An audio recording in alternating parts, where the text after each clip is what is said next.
پھر آگے متقین کی صفات بیان کی ہے کہ متقین کی کیا صفات ہیں. متقین کی صفات ہیں، بڑی اہم چیز ہے. ٹھیک ہے جی.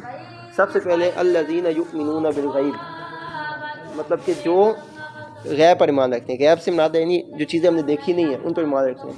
اللہ تعالیٰ کو ہم نے دیکھا ہے نہیں. ہمارے لیے تو حضور صلی اللہ علیہ وسلم بھی غیب ہے. صحابہ کرام کے لیے تو غیب نہیں تھے، وہ تو دیکھ رہے تھے، لیکن ہمارے لیے تو حضور صلی اللہ علیہ وسلم بھی غیب ہے، ہم نے ان کو دیکھا تو نہیں ہے. ٹھیک ہے جی. اور قیامت کا دن بھی ہم نے نہیں دیکھا، جنت بھی نہیں دیکھی، دوزخ بھی نہیں دیکھی، قیامت کے دن کیا معاملات ہوں گے ہم نے نہیں دیکھا، قبر میں کیا ہوگا یہ بھی ہم نے نہیں دیکھا. ٹھیک ہے. یہ سب چیزیں ہم سے تو چھپی ہوئی ہیں. حضور صلی اللہ علیہ وسلم نے خبر دی ہے لیکن ہم نے اپنی آنکھوں سے نہیں دیکھا. ٹھیک ہے. تو یہ متقین کیا صفت ہے، وہ یہ نہیں کہتے کہ جس چیز کو ہم دیکھیں گے اسی پہ ایمان لائیں گے، بغیر دیکھی چیزوں پہ ہم ایمان نہیں لاتے. متقین کی کیا صفات ہیں کہ وہ حضور صلی اللہ علیہ وسلم کے بتانے پر بغیر دیکھی چیزوں پر بھی ایمان لے آتے ہیں. یہی تو ان کی صفت ہے. ٹھیک ہے جی. کیا پہلی صفت ہے کہ وہ مطلب کہ ان کی خوبی کیا ہے، کن چیزوں پہ ایمان لاتے ہیں جو انہوں نے دیکھی نہیں ہے. آپ نے قیامت دیکھی ہے، حضور صلی اللہ علیہ وسلم کو دیکھا ہے، مطلب کہ لیکن ان پہ ایمان رکھتے ہیں. اللہ تعالیٰ کو دیکھا نہیں ہے لیکن ان پر ایمان ہے. ٹھیک ہے. اللہ تعالیٰ کی ذات واحد ہے، اس کے سوا کوئی عبادت کے لائق نہیں. ٹھیک ہے. تو یہ متقین کی صفات ہیں.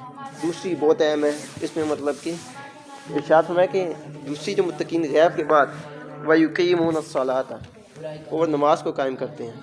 نماز اس میں دین کا ستون ہے. ستون کہتے ہیں پلر کو. اب یہ پلر ہے، نماز کو قائم کرتے ہیں.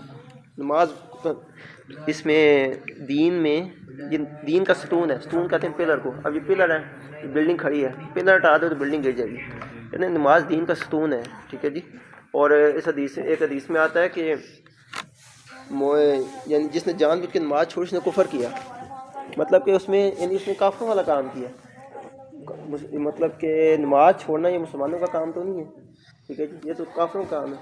اس کے مطلب کہ آیا ہے قرآن مجید میں آیا ہے کہ جب جنتی جنت میں داخل ہو جائیں گے، دوست کی دوزخ میں داخل ہو جائیں گے، تو جنتی پوچھیں گے دوزخ والے سے تمہیں کس چیز نے دوزخ میں ڈال دیا. وہ کہیں گے کہ ہم نماز نہیں پڑھتے تھے.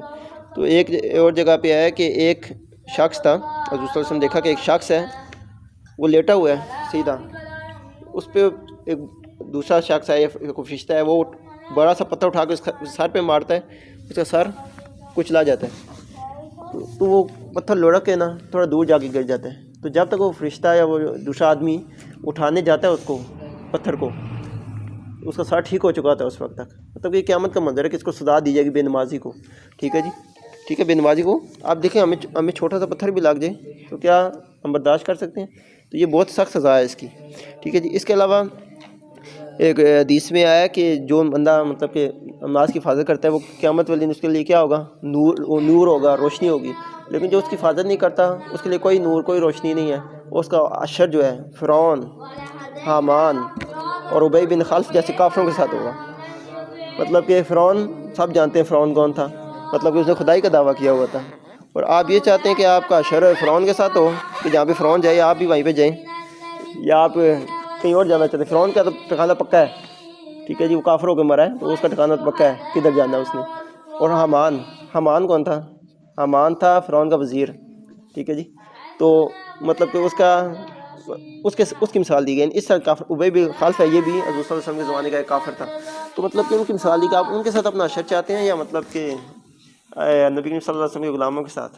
تو اس کے علاوہ ایک اور حدیث میں آتا ہے کہ مشہور حدیث ہے کہ حضور صلی اللہ علیہ وسلم نے صحابہ کرام سے ارشاد فرمایا کہ کیا خیال ہے اگر کسی کے گھر کے سامنے سے ایک نہر بہتی ہو، وہ اس میں سے غسل کرے 5 دفعہ دن میں، تو کیا اس کے جسم میں کوئی میل کچیل باقی رہ جائے گی، کوئی گندگی باقی رہ جائے گی؟ صحابہ کرام نے عرض کی کہ نہیں، بالکل نہیں رہے گی. تو حضور صلی اللہ علیہ وسلم نے ارشاد فرمایا کہ یہی مثال 5 نمازوں کی ہے.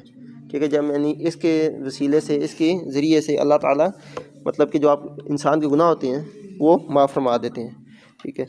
تو اور خاص طور پہ آج کل سردیاں چاہ رہی ہیں تو فجر کی نماز، عشاء کی نماز بڑی بھاری محسوس ہوتی ہے کچھ لوگوں پہ تو حدیث میں بتایا کہ فجر اور عشاء کی نماز ہے وہ منافقین پہ بڑی بھاری ہوتی ہے. منافق ہوتے ہیں کہ جو دل سے اللہ رسول کو نہیں مانتے، صرف زبان سے کہتے ہیں کہ ہم مسلمان ہیں، ٹھیک ہے جی. اس لیے مطلب کہ نماز کی بہت تاکید کی گئی ہے، کئی جگہ پہ آیا ہے. 2 صفتیں ہوگی کہ جو غیب پر ایمان لاتے ہیں اور نماز قائم کرتے ہیں. تیسری وَمِمَّا رَزَقْنَاهُمْ يُنْفِقُونَ، اور جو رزق ہم نے ان کو دیا ہے اس میں سے خرچ کرتے ہیں. سارا رزق خرچ نہیں کرنا، جو دیا ہے اس میں سے، ہے اللہ کا رزق، یعنی اس میں سے خرچ کرنا ہے جتنا ہو سکے. اور یہ بھی نہیں ہے کہ آپ سارے خرچ کر دیں، یہ بھی صحیح نہیں ہے. آپ مطلب کہ بہترین لقمہ یا بہترین خرچ وہ ہے جو آپ اپنے اہل و عیال پہ کر رہے ہیں، اپنے گھر والوں پہ کر رہے ہیں. کہ یہ نہیں ہونا چاہیے کہ مطلب کہ آپ باہر دیتے رہیں گھر والے بھوکے رہ جائیں، ایسے نہیں. جتنا ہو تھوڑا دیں، 1 روپیہ دیں، 2 روپیہ دیں، لیکن پہلے جو افضل ہے وہ گھر والوں پہ خرچ کرنا لازمی ہے. اگر ارشاد فرمائے کہ